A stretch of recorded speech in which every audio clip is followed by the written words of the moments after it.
Voilà, donc dans l'avion, si vous voulez faire quelques images, c'est intéressant de monter côté gauche. On aura un 8000, le Dhaulagiri, sur notre gauche. Un des 14 sommets à plus de 8000. Donc ça peut être pas mal. Pascal Bertrès est incollable sur l'Himalaya. Voilà, c'est bon? Cela fait 22 ans qu'il arpente les sentiers du Népal. Pendant 15 jours, il va faire découvrir à 7 marcheurs, 3 Belges et 4 Français, les paysages majestueux des contreforts de l'Himalaya.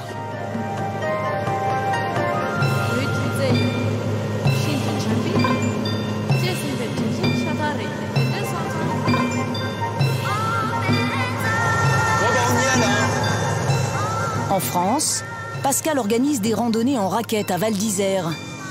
Il emmène au Népal des clients qu'il rencontre l'hiver. Leur périple va les mener jusqu'à 3850 mètres d'altitude. C'est quelque chose quand même, non? De se retrouver là, c'est quand même un grand moment là.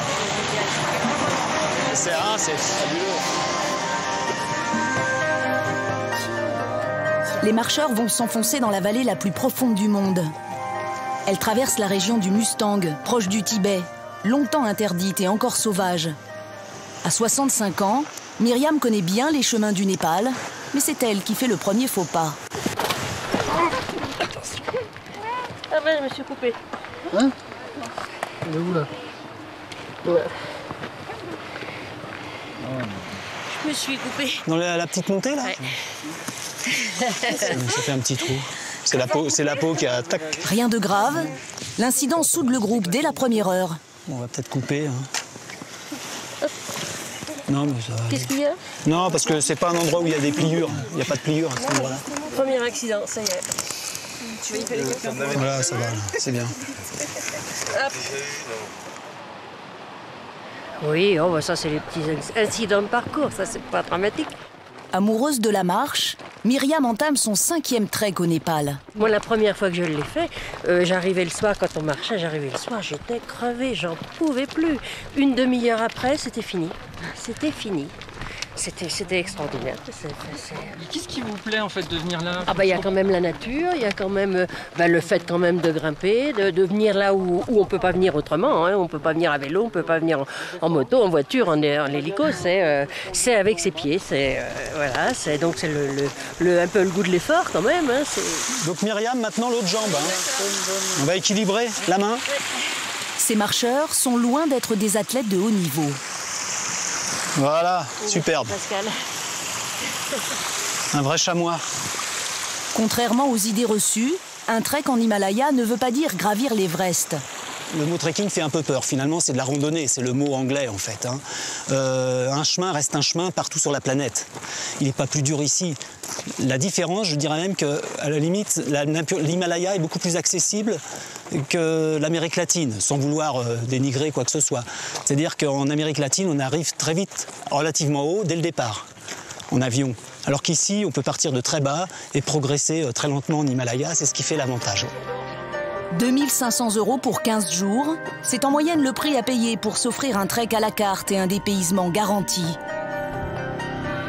Le Népal fait tout pour séduire des touristes exigeants qui veulent prendre de l'altitude, à leur rythme. Mais le Népal ne se résume pas à l'Himalaya. Katmandou est la capitale de ce pays longtemps fermé au monde extérieur, classé parmi les plus pauvres de la planète. Le Népal, coincé entre l'Inde et la Chine, veut prendre sa part de modernité. Mais il doit composer avec une instabilité politique chronique, le poids des traditions et une société qui génère toujours plus de laissés-pour-compte. Des centaines d'enfants errent dans Katmandou. Plusieurs familles vivent au bord de rivières dépotoirs. Une catastrophe écologique ignorée par les gouvernements depuis plus de 20 ans. Mais le plus préoccupant pour ce pays qui perd la boussole, c'est l'apparition d'un nouveau fléau. Katmandou est la dernière destination à la mode du tourisme sexuel. Une prostitution encore camouflée. Sous ce voile de pudeur, on découvre des filles de plus en plus nombreuses et de plus en plus jeunes. De l'autre côté de l'Himalaya, l'Inde a bien du mal à contrôler le narcotourisme. Des milliers de jeunes Israéliens baroudeurs à la recherche de sensations fortes visitent la vallée de la Parvati, surnommée la vallée de la drogue. Certains s'y perdent quelques mois, d'autres n'en reviennent jamais.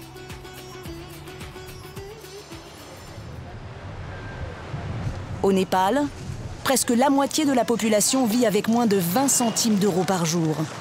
Une pauvreté endémique qui, dans les rues de Katmandou, saute aux yeux. Passe-la-moi, je veux fumer. Attends, Donne-la-moi, enculé. je te la passe une fois que j'ai fumé. Ils n'ont que 13 ans. Pourtant, ils ont déjà passé plus de la moitié de leur vie dans les rues de Katmandou. Prashant, Prakash et Sumankari partagent tout. À part ce qu'ils ont sur eux, ils ne possèdent rien.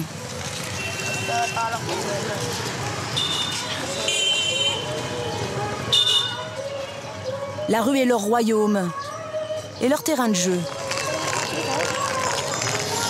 Mais ces moments d'insouciance ne durent jamais très longtemps.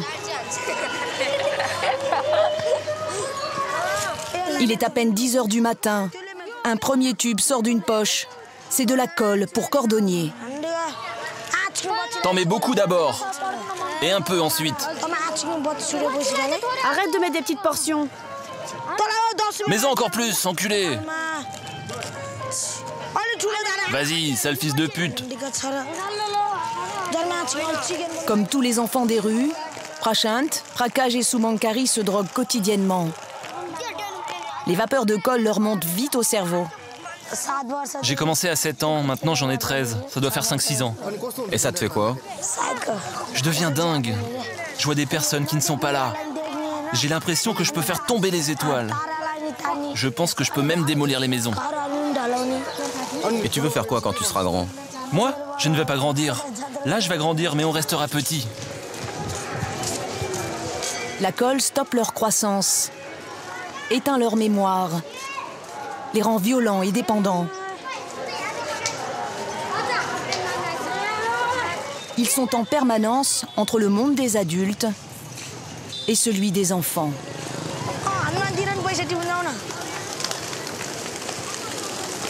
Entre 4 et 5 000 gamins vivent dans les rues. Ils ne sont ni orphelins, ni abandonnés. La majorité d'entre eux a une famille.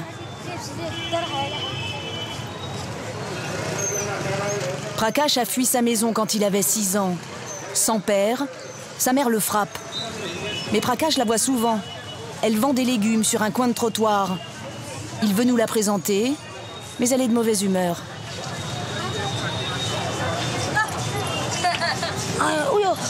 Regarde maman, on me filme. Mais je m'en fous qu'on te filme.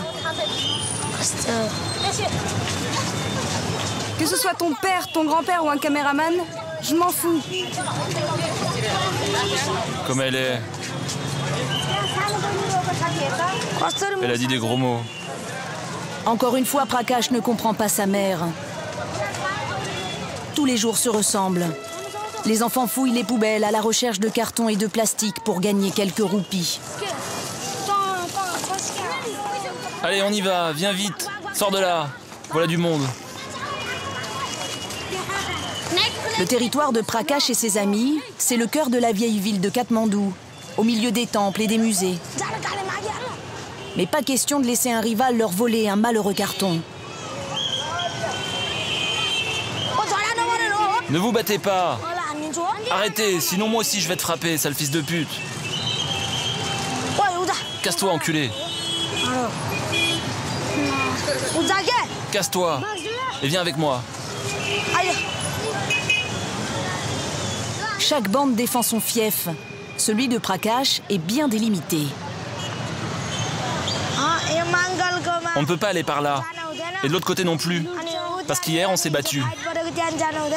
Et si vous allez là-bas? Ouais, on se bat. Ouais, on se bat. Avec qui? Avec les autres. On fait des bagarres de gang. Qu'est-ce que t'as à la tête? On m'a frappé. Avec quoi? Un bâton. Et il y a du monde dans ces batailles? 50 ou 60. Et les autres, ils sont combien? Bah pareil, 50 ou 60. Le sac rempli, la petite bande va vendre sa collecte en ville, dans un centre de tri. Avec la mendicité, c'est leur seul moyen de grappiller quelques roupies. Quel poids je mets? Mais 5 kilos.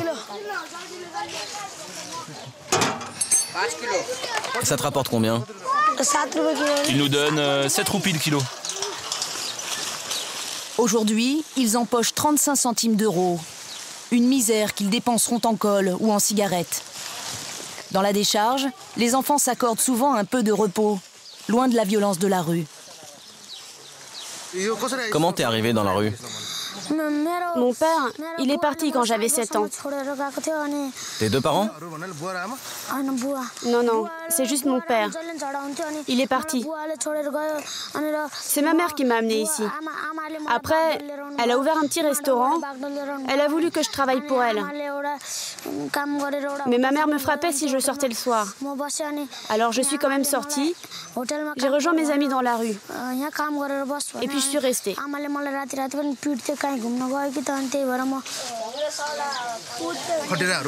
Montre-moi ta peau. C'est quoi ça? C'est à cause des puces. Et les autres, ils ont des puces aussi? Les autres, ils ont aussi des puces.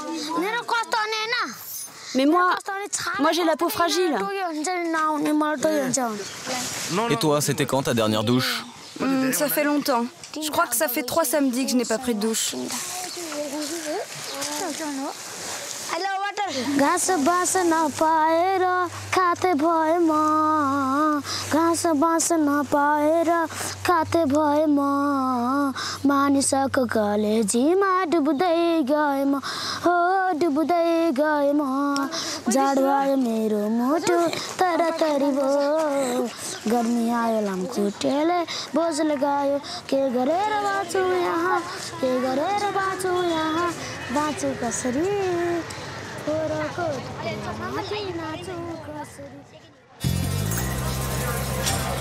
Certains soirs, les enfants prennent un repas dans une association de quartier.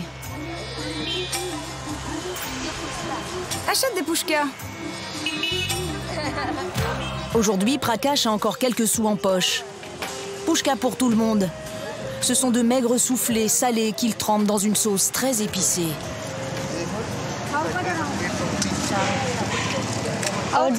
Donne-moi encore 2.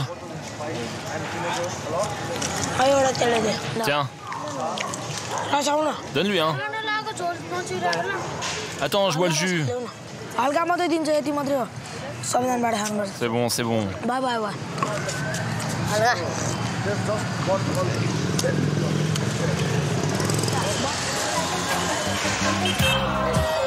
La nuit, les enfants dorment toujours au même endroit. On dort ici. Par terre, à l'entrée du quartier touristique.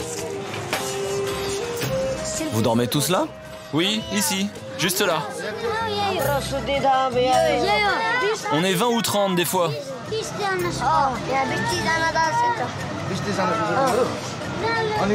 Ça peut être dangereux? Non, non, non.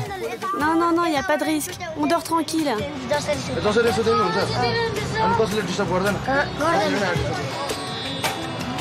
Avant de dormir, la colle embrume à nouveau les esprits. Ce soir, la ville historique s'endort en même temps que les enfants.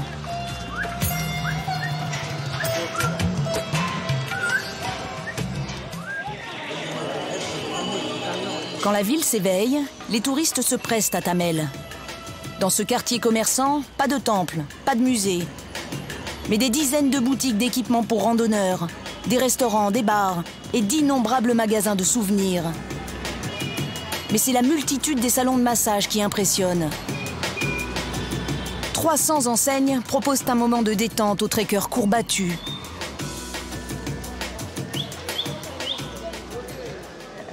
Bonjour. Asseyez-vous. Est-ce que je peux voir les filles? Je vous en prie. Ok. Vous voulez une heure? Oui.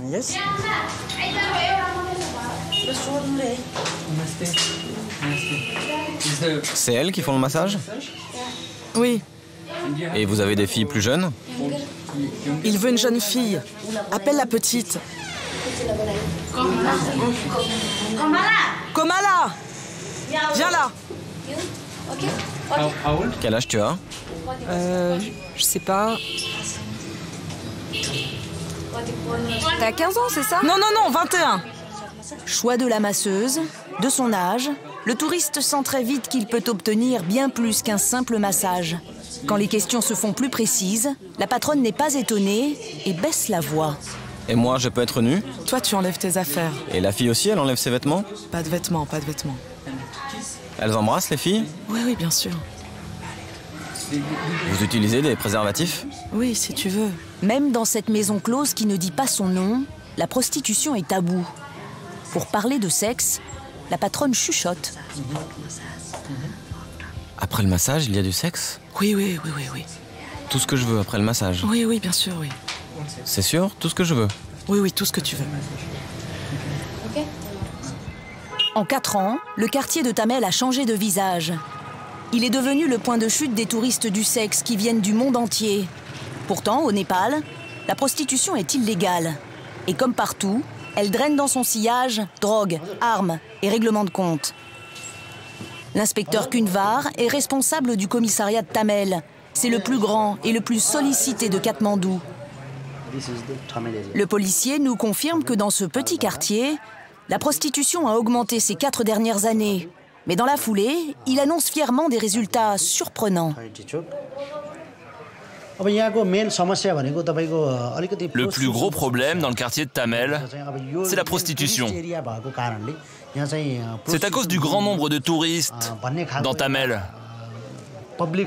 En ce moment, nous nous concentrons sur la prostitution. Et nous avons constaté qu'elle a baissé de 90%. Pour nous prouver que ce chiffre reflète bien la réalité, l'inspecteur décide alors d'organiser spécialement pour nous une descente dans un salon de massage. Bon les gars, c'est l'opération massage. Je veux que vous travailliez bien pour montrer à quel point la police du Népal résout les problèmes rencontrés. C'est pour cela que je veux que vous soyez très vigilants. Allons-y, en voiture. Allez, on y va. L'inspecteur commande 125 policiers, avec des moyens dérisoires. Il ne dispose que de 3 voitures vétustes et d'un camion. Ici, on est en plein centre du quartier de Tamel.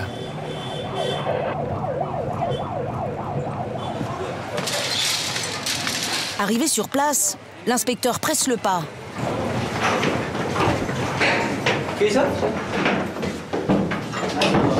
Mais en haut, surprise, pas de prostituées, encore moins de clients. L'endroit est vide.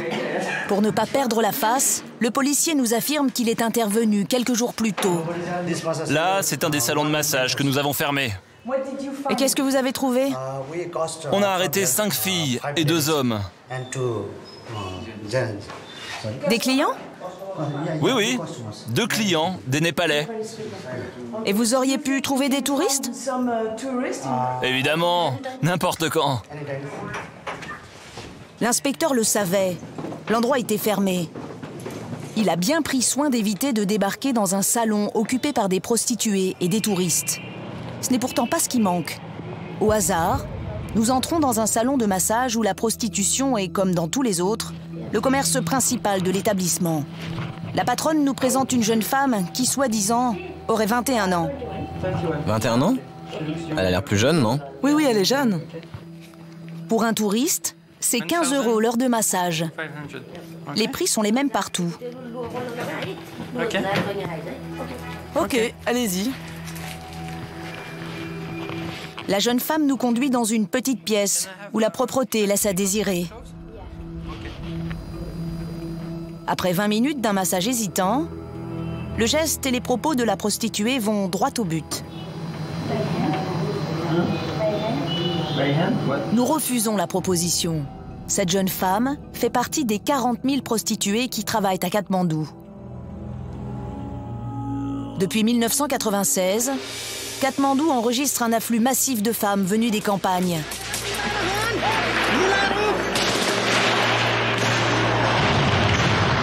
cette époque, les maoïstes déclarent la guerre du peuple contre le gouvernement en place. Ils enrôlent de force et forment au combat des milliers d'hommes et de femmes. Seule solution pour leur échapper, migrer vers Katmandou. Souvent, les femmes ne savent ni lire ni écrire et elles parlent mal le népali. Beaucoup d'entre elles se retrouvent sans ressources. Leur unique moyen de subsistance, c'est la prostitution. La guerre civile s'achève en 2006, mais le flux migratoire n'a pas ralenti. Aujourd'hui, la misère et les violences conjugales poussent encore les femmes vers la capitale.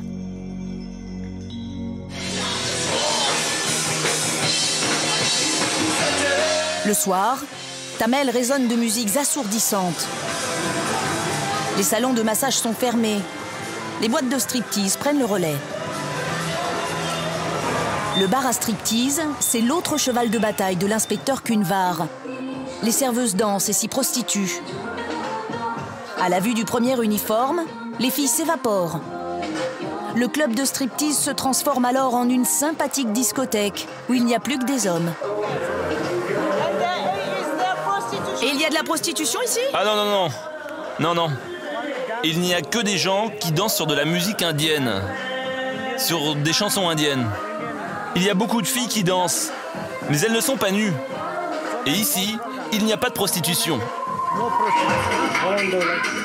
Mais dès que la police a tourné les talons, les danseuses légèrement vêtues se remettent au travail. Nous nous asseyons. Instantanément, 2 jeunes femmes s'invitent à notre table et la conversation s'engage. Et tu connais le prix? C'est combien? Oui, 50 € pour les deux. Et quel âge elles ont? 17 ans? Oui, 17 ans. Elles ont toutes les deux 17 ans. Dans le bar, les jeunes femmes racolent mais ne se prostituent pas. Elles rencontrent le client à l'extérieur. Cette prostituée nous donnera rendez-vous le lendemain dans un hôtel. Le discours officiel sur la prostitution a ses limites. L'inspecteur Kunvar le sait. Comme un aveu d'impuissance, il nous confiera que le meilleur moyen de lutter contre la prostitution, c'est de la légaliser.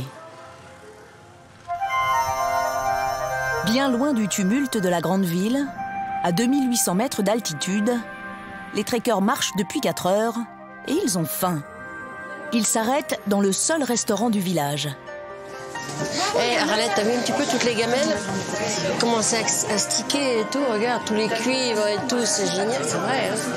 C'est propre, c'est vraiment... ouais. C'est vraiment formidable de pouvoir venir chez l'habitant, de voir leur intérieur, de voir comment ils vivent. Hein. C'est propre, c'est beau. Elle rit la dame parce qu'il s'est mis à genoux pour voir, il veut le même chaud en fait. Vas-y, ils sont complètement... On est en train de regarder la cuisine. La cuisine, c'est génial, c'est surprenant. Ici, c'est menu unique. On sert le plat que les Népalais mangent à chaque repas. C'est quoi que vous avez à manger là? Alors là, il va falloir demander. Pascal, au secours. Ce plat népalais avec ses petits légumes et ses lentilles s'appelle le dal bhat tarkari. Donc dal signifie lentilles, bhat riz et tarkari les légumes. Et qu'est-ce qu'on fait? Le plat traditionnel népalais. D'accord. Donc on appelle papak? Papad. D'accord. Yannick, jeune retraité épicurien, est ravi de son premier trek au Népal. Ah oui, le dépaysement complet. Se vider la tête par rapport à la vie qu'on a en France. Et là, j'ai trouvé c'est le bonheur. Je suis le paysage, le manger. Depuis que je suis là, je mange très bien. C'est bon, c'est sain. On a envie de manger parce que c'est bien présenté. Et que du bonheur. Dans tous les villages, la religion bouddhiste est omniprésente. C'est une vraie prière au Mani Padme, mais là c'est vrai que j'ai oublié un petit peu la traduction. Mais on le dit tout le temps en fait au Népal.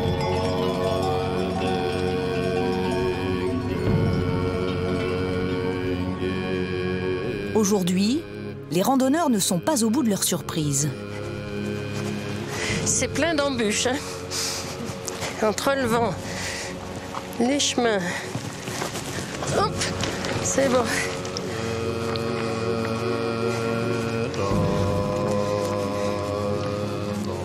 C'est quoi ça?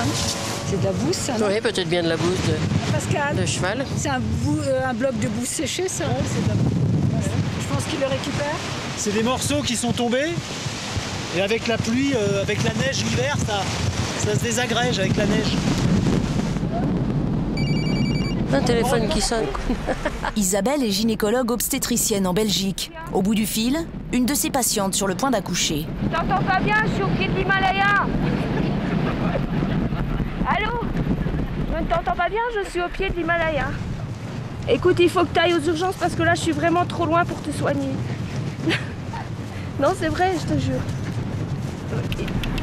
Le quotidien qui nous rattrape comme ça. C'est pas vrai, quoi. C'est la première fois que j'ai des gens qui ont des téléphones en trek. Mais c'est pas un reproche, hein, disons que voilà, on est libre, hein, chacun. Et je juge rien, hein, parce que ça ne me dérange pas.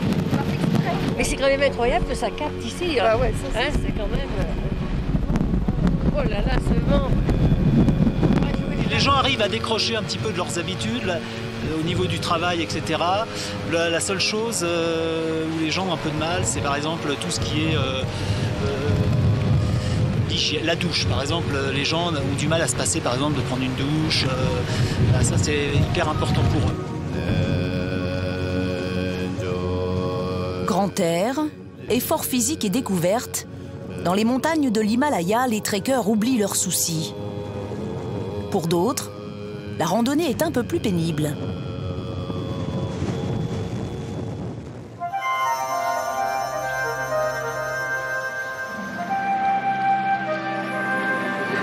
Les Sherpas portent les bagages. Ils vivent à part.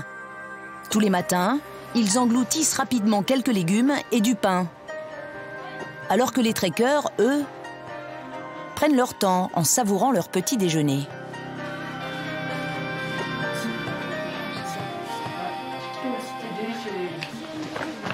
Attache-le correctement.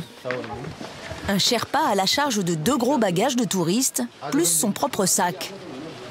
De simples cordes servent à lier les bagages. Même si elles restent difficiles, les conditions de travail des Sherpas se sont améliorées. J'ai porté chaque jour 40 entre 50 kilos et 6 heures, 7 heures de marche. Mais en ce moment, c'est changé. En ce moment, maximum, c'est 30 kilos. C'est la loi? C'est la loi, oui. C'est la loi. Donc en ce moment, si les porteurs qui portent plus que 30 kilos, c'est payé encore plus cher. Sinon, normalement, 30 kilos, c'est maximum. Lequel je prends? Je vais essayer. Yannick est admiratif et intrigué par les Sherpas. Comment tu fais là? Je vais essayer celui-là. Je peux essayer là? Ce matin, il se lance un défi qui le démange depuis plusieurs jours. Vas-y. Ok. Là.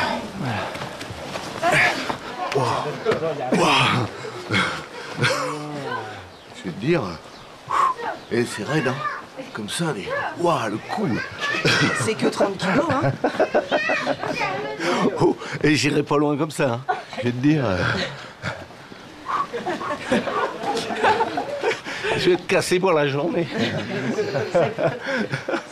Qu'est-ce que ça oh, fait? Ça fait mal. Ça te fait là, ça te casse ici, là. C'est fou. Je sais pas comment ils peuvent. Chapeau, hein. Ah, c'est bon ça. Bon, je vais prendre mon petit sac. Hein. Parmi tous ceux qui travaillent avec les touristes, les Sherpas sont ceux qui profitent le moins de la manne financière générée par le business du trek. 8 € par jour. Pour nous, c'est très peu, mais je crois que pour le pays, c'est bien. Par rapport, je crois que leur salaire mensuel, c'est à peu près 50 €. Donc je crois que si on leur donne 8 €, on les prend pour 10 jours. 80 € par personne, je crois que pour eux, c'est quand même vachement intéressant. Sans Sherpa, il n'y a pas de trek. Au Népal, porter, c'est un mode de vie. Des milliers d'hommes et de femmes ravitaillent encore de nombreux villages qui ne sont accessibles qu'à pied.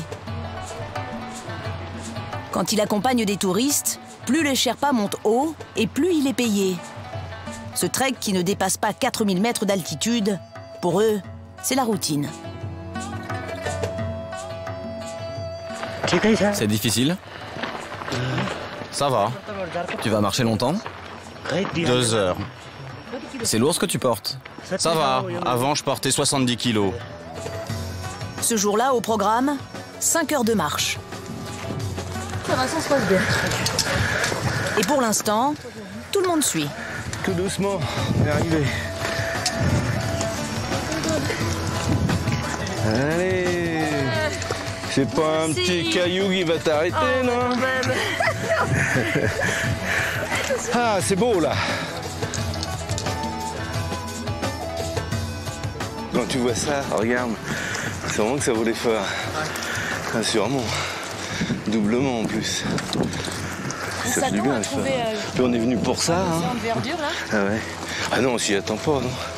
Mais c'est vrai que on est venu pour ça. Voilà, pour souffrir un petit peu, mais puis après voir tout ça, on oublie vite. On oublie même. C'est superbe.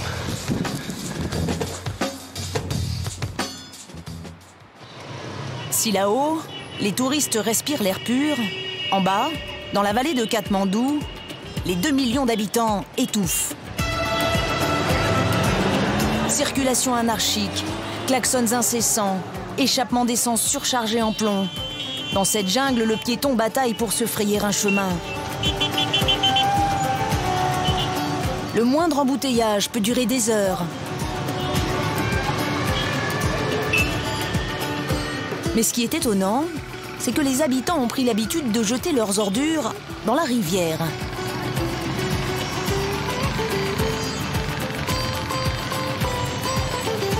Au milieu des immondices, un bidonville. C'est dans ce puits que tous les jours, Ina se ravitaille en eau, tout près de la rivière polluée.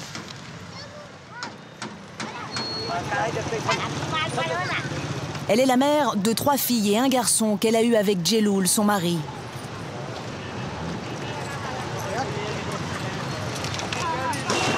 Leur fils de 17 ans travaille avec eux. Il ramasse et trie du plastique. La famille ne vit qu'avec 1 seul euro par jour. Si on s'est installé ici, c'est parce qu'on est pauvre. On n'est pas éduqué. On n'a pas de formation et on ne trouve pas de travail. Alors c'est pratique d'être ici. Mais c'est quand même difficile de vivre ici. Le plus gros problème, c'est l'eau. Et elle n'est pas de très bonne qualité. Mais Djeloul n'a pas le choix. Comme ses enfants et tous les habitants du bidonville, il se sert dans le puits alimenté par l'eau croupie de la rivière. Voilà notre source d'eau. On utilise cette eau pour boire, pour laver les vêtements, pour se laver et cuisiner.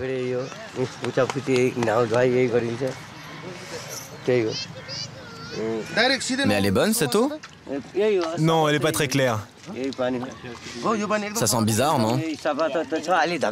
Oui, elle sent mauvais, cette eau. Elle sent vraiment mauvais. Sentez vous-même. Mais ça vous donne des maladies? J'ai des irritations sur la peau. J'en ai tout le temps. Regardez, j'ai des boutons partout sur le corps. Mais vous avez vu un médecin? Un médecin, non. Pour les pauvres gens comme nous, il n'y a personne. On se débrouille tout seul avec ce qu'on a.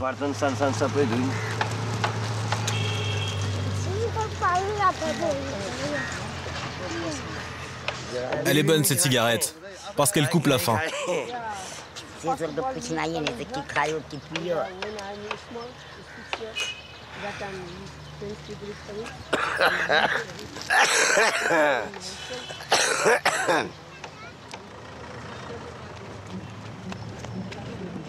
Les enfants sont les premières victimes de ces conditions de vie insalubres.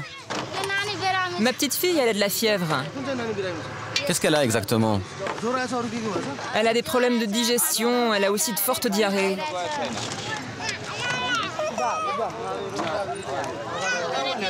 Jeloul n'est pas né à Katmandou. Il vient d'une région proche de la frontière indienne. Dans son village, il avait de l'eau. Mais cet ouvrier agricole était encore plus pauvre qu'à la ville. Ici, au moins, il avale 2 repas par jour.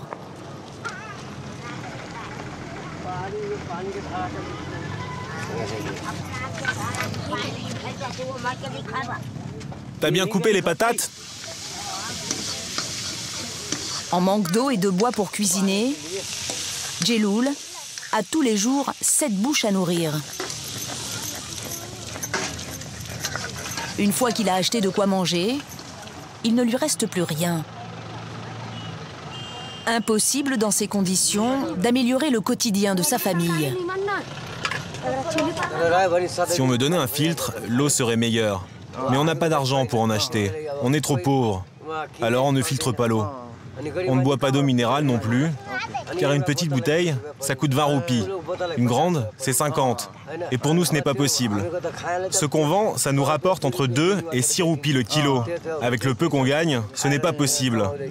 On est obligé de continuer de boire cette eau-là. Et ils vont à l'école, les enfants? Non, ils ne vont pas à l'école, parce qu'il faut qu'ils travaillent. Qu'est-ce qu'on fait? Soit ils vont à l'école, soit ils travaillent. On n'a pas le choix, on les fait travailler. En plus, il faut acheter les bouquins et les uniformes. Comme on gagne très peu d'argent, c'est déjà difficile de nous nourrir. Alors éduquer les enfants, c'est impossible. Jeloul a conscience que l'eau qu'il boit lui fait du mal. Mais il ne sait pas à quel point elle est toxique. Où est-ce qu'on prend l'eau? Par là-bas, avance encore. Bishnu et Manorati sont 2 scientifiques. Ils travaillent pour un laboratoire indépendant.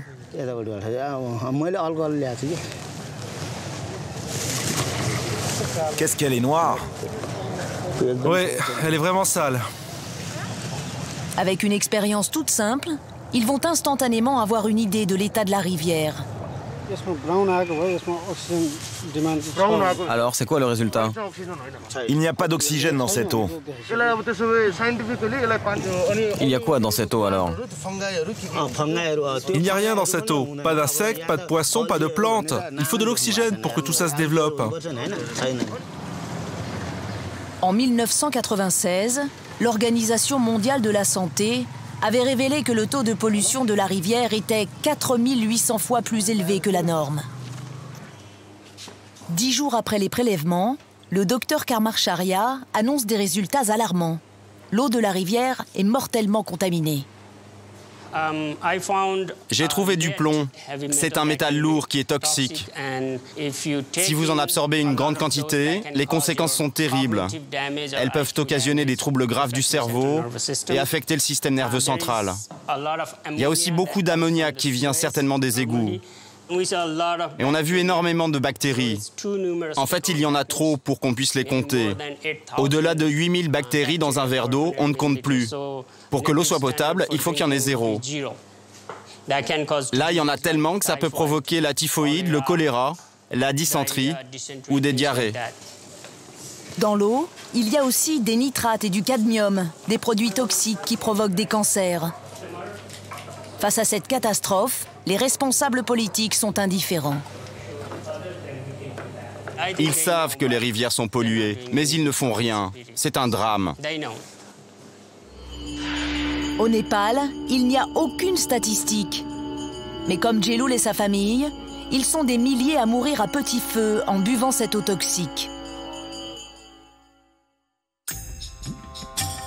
À 1300 km de Katmandou, de l'autre côté de l'Himalaya, Kasol, en Inde.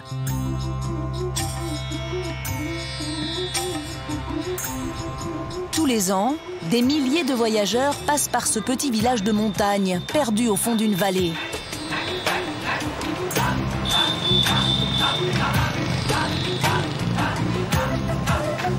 Ici, les années hippies ont encore de beaux restes.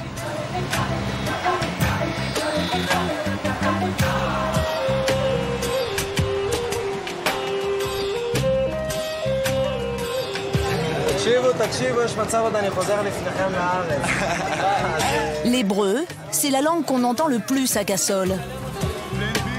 Après leur service militaire, les jeunes Israéliens voyagent. Vous pouvez me dire ce qui se passe? Ils s'en vont. Ils s'en vont. Et ils étaient là depuis longtemps? 6 mois, oui. Ça fait très long. Tous les ans, 50 000 Israéliens passent plusieurs mois en Inde. À Cassol, ils se sentent comme chez eux. Enseignes en hébreu, cuisine israélienne, jolie balade en montagne, mais une autre raison les pousse à venir ici. Une plante. Cette vallée de la Parvati, ils l'ont surnommée la vallée de la drogue. Ici, la marijuana pousse comme des champignons. 10 fois moins chère qu'en Europe, beaucoup plus forte, elle attire les fumeurs du monde entier. Il est 10 h du matin, ce groupe d'Israéliens attend son petit déjeuner dans les volutes de marijuana.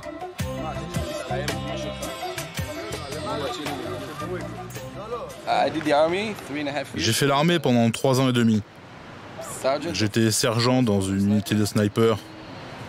J'ai servi dans beaucoup d'opérations pendant la guerre au Liban. C'était vraiment un gros bordel. J'ai perdu 3 amis. C'est vrai qu'au début de mon voyage, c'était un peu difficile.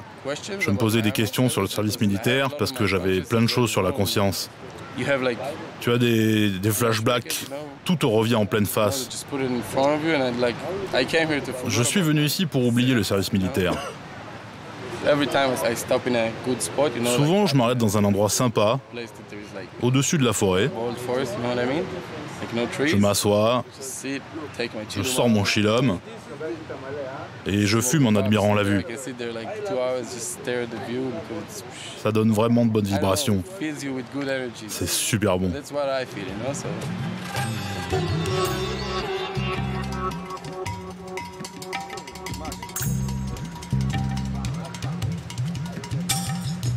À Cassol, l'accessoire indispensable, c'est le chillum, un cône en terre cuite qui s'achète dans les magasins du village.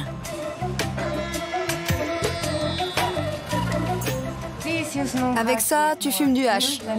Et ça? Ça, c'est un chillum. C'est pour la drogue. Juste pour le cannabis? Et on peut fumer autre chose avec? Je ne pense pas. Vous avez essayé?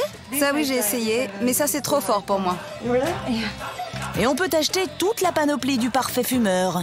Ce narcotourisme fait vivre toute la vallée. Dans cette ambiance un peu spéciale, Danny, le rabbin Lubavitch du village, ne passe pas inaperçu. Les Lubavitch appliquent strictement les principes de la religion juive. Danny n'a qu'une mission, soutenir et inciter les Israéliens à pratiquer la religion. Alors le vendredi, il invite tous les juifs du village à célébrer Shabbat chez lui. Comment ça va les amis? Vous arrivez pile au bon moment.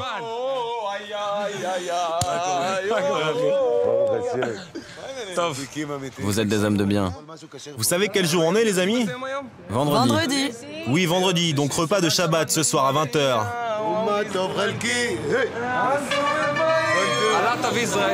Est-ce que tu veux mettre le tefillin? Viens, on le fait ici.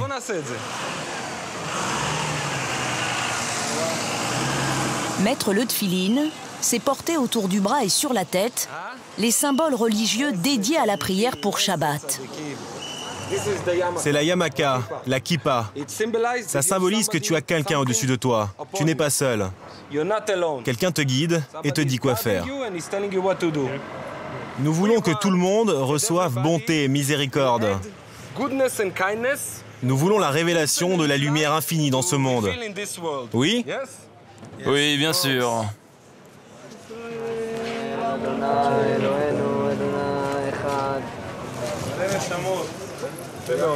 Très bien. Tu as fait une grande mitzvah. Tu as sanctifié le nom de Dieu en public. Vous allez rentrer? Et pourquoi pas? Vous savez où vous êtes? Oui, on sait où on est. C'est le restaurant favori des Israéliens. Très vite, un client s'énerve.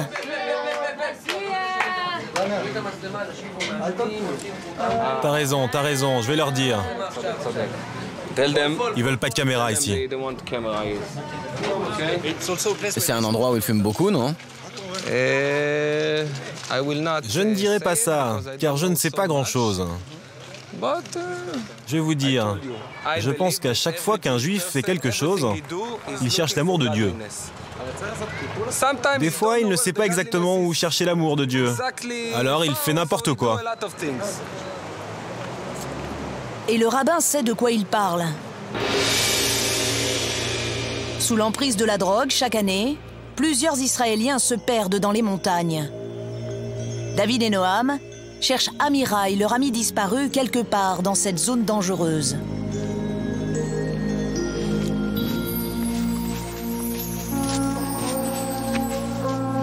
Sur Internet, un site retrace l'histoire d'Amirai. Le jeune homme allait avoir 25 ans. Il était en Inde depuis 9 mois. Il était défoncé. Il ne dormait jamais à l'hôtel. Il dormait dehors. Il était différent. Ce 19 juillet 2009, Amirai part marcher pour la journée. Il est seul, sans téléphone et sans guide. Depuis sa balade, personne ne l'a vu. David et Noam tentent de collecter des informations auprès des bergers. C'est un gars, il est israélien. Il a disparu l'année dernière. Ah oui, j'ai entendu parler de cette histoire. Ce sont ses amis qui sont là. Ils sont en train de le chercher. Moi, je sais rien du tout. Si on pouvait trouver quelque chose, il pourrait y avoir une récompense de 200 €. Vous êtes d'accord? Au revoir. David et Noam vont arpenter la montagne pendant des heures. Multiplier les rencontres. Mais ils n'apprendront rien sur leur ami. La question, c'est de savoir si quelqu'un l'a tué et l'a enterré, nous ne le retrouverons pas. S'il est tombé, nous avons une chance de le retrouver. Mais la zone est si grande que c'est impossible de retrouver quelqu'un qui s'est perdu. En 20 ans, je crois que 17 touristes ont disparu et ils n'ont pas été retrouvés. Des étrangers? Oui, mais j'ai retrouvé 18 personnes. Vivantes ou pas? Oui, toutes vivantes, sauf un qui est mort lors de son transfert. David et Noam ne se font pas d'illusions. Ils savent bien qu'ils ne retrouveront pas leur ami vivant.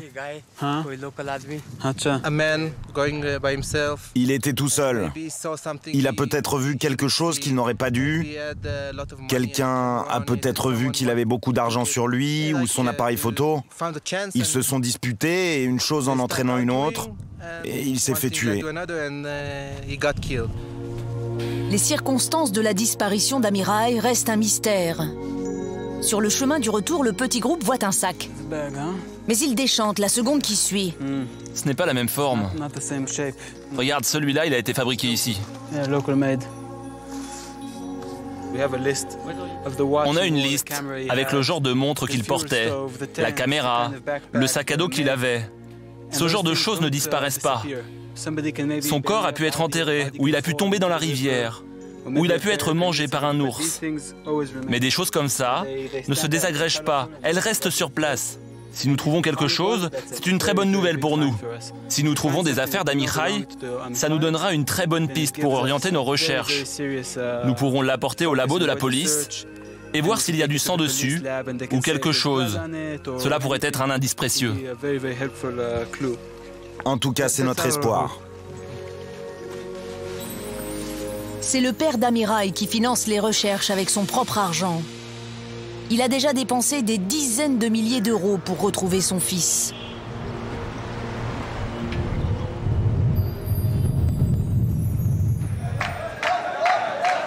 Dans la vallée, le rabbin et quelques Israéliens fêtent Shabbat. Certains participants s'éclipsent assez vite. Direction, le restaurant fétiche.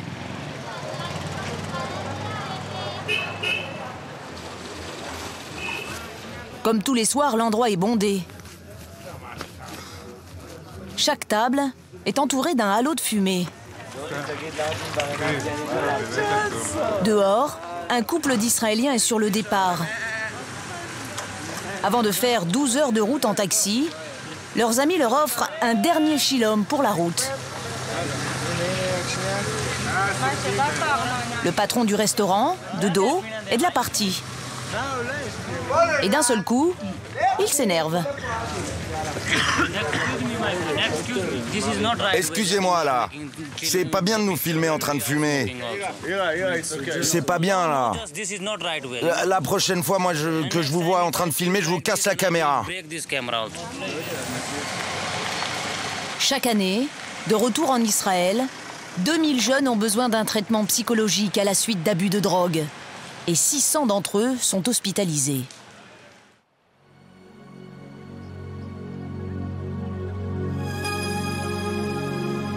Au Népal, le groupe de randonneurs quitte les champs d'orge de Kagbeni. Pour les marcheurs comme pour les Sherpas, c'est la journée la plus longue et la plus difficile du trek. Les pas s'enchaînent au ralenti. Le souffle est court. Personne ne parle. Les trekkers ont mis 4 heures pour arriver au bout des 750 mètres de dénivelé. Le plus dur est fait. Et on arrive à 3000, Pascal, là? Non. 3000 mètres d'altitude, là. Allez. Moi, je me disais que c'était à la limite du possible. Enfin, pour nous, quoi. Parce qu'on n'est pas des grands randos, mais...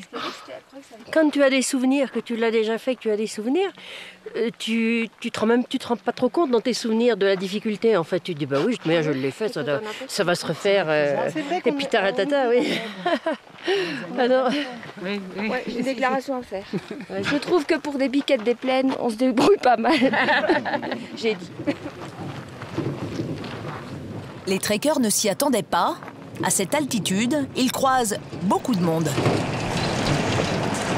Namasté. Bonjour.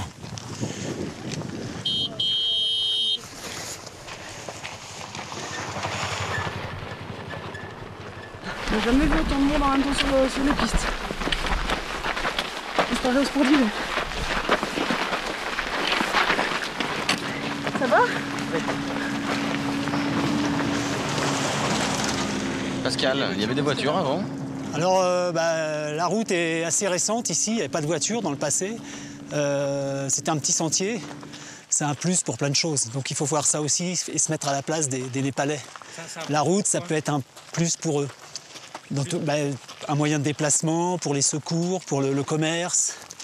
Voilà, quoi. Alors évidemment, quand on marche, parfois on peut être un peu surpris, mais bon, ça fait partie aussi du décor et de la vie ici. Hein.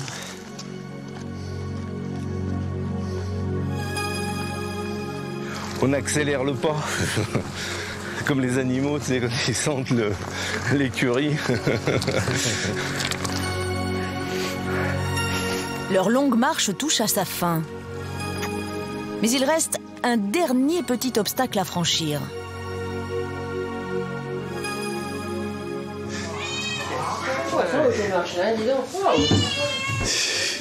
Au sommet de l'escalier, c'est Byzance. Arlette et Yannick n'en croient pas leurs yeux. Oh, bah c'est bien. Hey, super. On peut se laver. On peut se laver et tout. On peut se laver, super.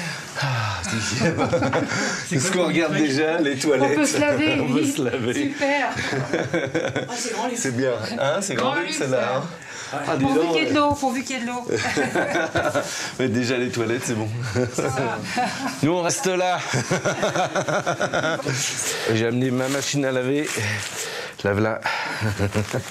Donc, on va faire un peu de lessive. Il y a des épingles à linge, de l'autre côté. Étante à linge et épingle à linge. Tout. En fait, c'est Arlette qui s'y colle. Un peu comme à la maison. C'est ça les vacances, en plus ça nous change. Hein. Comment on le fait pas dans la nuit? On trouve ça drôle. Un petit peu comme ça, une semaine, ça va. Voilà. Yannick, comme à son habitude, prend sa tâche ménagère à la rigolade. Oui, c'est celle que j'ai mis en ville. Ça, c'est celle des beaux jours.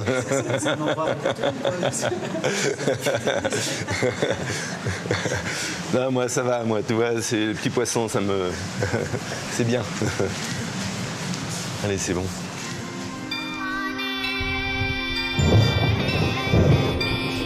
Le lendemain matin, c'est beaucoup moins drôle. Le temps se gâte.